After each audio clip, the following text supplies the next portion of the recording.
दैनिक आहार है वचन का प्यारा उपहार, रोज का है ये आत्मा का पोषण संसार। हर शब्द में छुपी है ईश्वर की पुकार। आओ सुनो समझो जीवन में लाओ प्यार।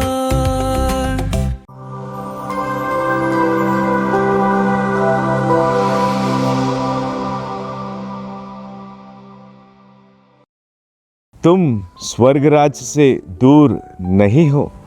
क्रिस्त में मेरे प्रिय भाइयों और बहनों, हम लोगों ने यह कहावत तो ज़रूर सुनी होगी, जो जानकर भी अनजाना बने या जो जानकर भी गलती करे तो कभी अपने जीवन में मुक्त नहीं हो सकता या मुक्ति पा नहीं सकता। आज शायद यही हर्ष मनुष्य का भी है, क्योंकि मनुष्य ही एक ऐसा प्राणी है जिसे ईश्वर ने संपूर्ण बुद्धि से विभूषित किया है। एक ऐसी शक्ति ईश्वर ने मनुष्य को दी है जिसके बल से मनुष्य सही और गलत के विषय में अंतर कर सकता है, या अच्छाई या बुराई के विषय में अंतर कर सकता है। लेकिन फिर भी जानकर भी वो बार बार बुराई की गर्त में अपने आप को गिराता है, क्योंकि सभी मनुष्य आज अपने फ़ायदे के लिए ही सोचते हैं। और जब ऐसी बात आती है तो वह कभी पीछे नहीं हटता। किस तरीके से वह संसार के लोगों से फ़ायदा उठाए, बातों से फ़ायदा उठाए, कार्यों में फ़ायदा उठाए, यही मनुष्य की सोच है। लेकिन बार बार जब मनुष्य अपने फ़ायदे के बारे में और जो संसार से संबंधित है वह फ़ायदे के बारे में सोचता है, वह थोड़े समय बाद पछताता है, रोता है, गिड़गिड़ाता है, दुख में पड़ जाता है, अशांत जीवन महसूस करता है।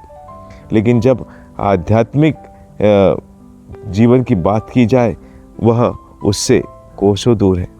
अगर हम संसार की वस्तुओं के बारे में देखें और समझें, मनुष्य अगर सांसारिक वस्तुओं से लाभ प्राप्त करता है तो वो कभी उन्हें पाने से पीछे नहीं हटता। एक सरल उदाहरण के लिए कहा जाता है कि सिगरेट या बीड़ी पीने से हमें कैंसर की बीमारी होती है, और उस सिगरेट और के पैकेट पर चित्र भी अंकित किया गया है। लेकिन हम बार बार जो व्यक्ति इसके आदी हो जाते हैं, वो देखने के बाद भी उसे पीना नहीं छोड़ते, क्योंकि आदत बन चुकी है, उसका स्वाद उन्हें पता चल चुका है। तो ये सांसारिक जीवन की बात हुई। लेकिन आज जो विशेष संदर्भ प्रभु हमें जीवन के विषय में बताते हैं वो आध्यात्मिकता का जीवन।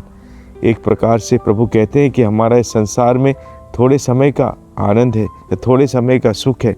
हम जीवन यात्री हैं और इस यात्रा को पार करके हमें स्वर्ग की ओर जाना है, और स्वर्ग की ओर जाने के लिए सबसे पहली चीज़ है वो है प्यार।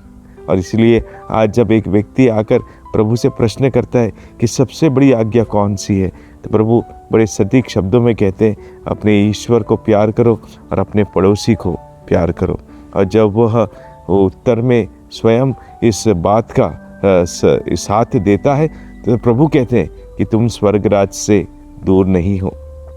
हाँ मेरे प्रिय भाई बहनों, अगर हम सचमुच में इस प्यार शब्द की परिभाषा को समझेंगे तो हम इसे अपने जीवन में अपनाने से कभी दूर नहीं भागेंगे, क्योंकि यह जो ईश्वर द्वारा प्रेम हमारे जीवन में प्रदर्शित किया गया है या हमारे जीवन में उंडेला गया है, अगर हम उस प्रेम के असली मर्म को समझेंगे तो हम प्रभु के प्रेम से प्रेरित होकर कार्य कर पाएंगे।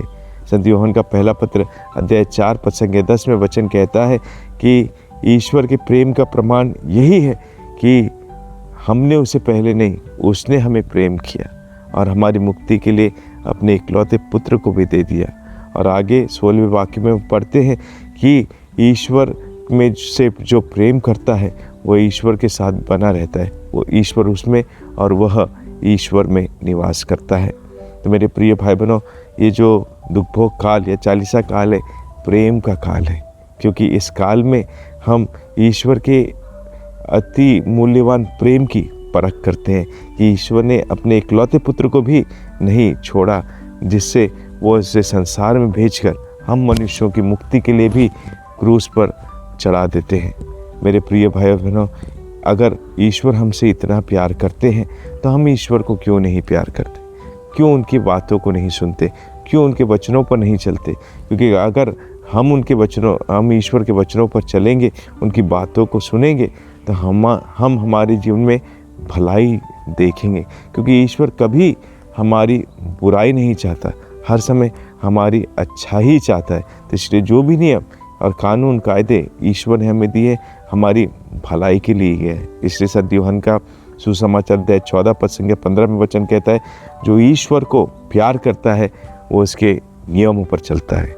तो आज के इस दिन जब हम दुख भोग काल के तीसरे सप्ताह में, आइए प्रभु के इस प्रेम के मर्मों को समझें। प्रेम भावना से 3 मुख्य जो स्तंभ है, दुख भोग काल के 3 मुख्य जो स्तंभ है, उनका बारीकी से पालन करें। प्रार्थना, उपवास और दयादान के कार्य। जब हम ऐसा करेंगे तो ईश्वर के प्रेम से परिपूर्ण होते जाएंगे। क्योंकि जैसे ईश्वर वचन में कहता है कि मैं बलिदान नहीं, दया चाहता हूँ। ताइए हम ईश्वर के दया के भागी बने और स्वयं अपने जीवन में इस प्यार का अनुभव करके अपने आप को उस स्वर्ग राज्य के लिए तैयार करें जो प्रभु हमें देने वाले हैं। तो आइए हम ईश्वर के सच्चे पुत्र पुत्रियां होते हुए दिल से, लगन से, पूरी भक्ति और विश्वास से इस कार्य में अपने आप को समर्पित करें, ताकि ईश्वर का प्रेम भरपूरी मात्रा में हम अनुभव करके उसके नियमों पर चलकर उसके नाम को ऊंचा उठाएं, उसे महिमा दे। ईश्वर हम सबों को आशीर्वाद दे। आमीन।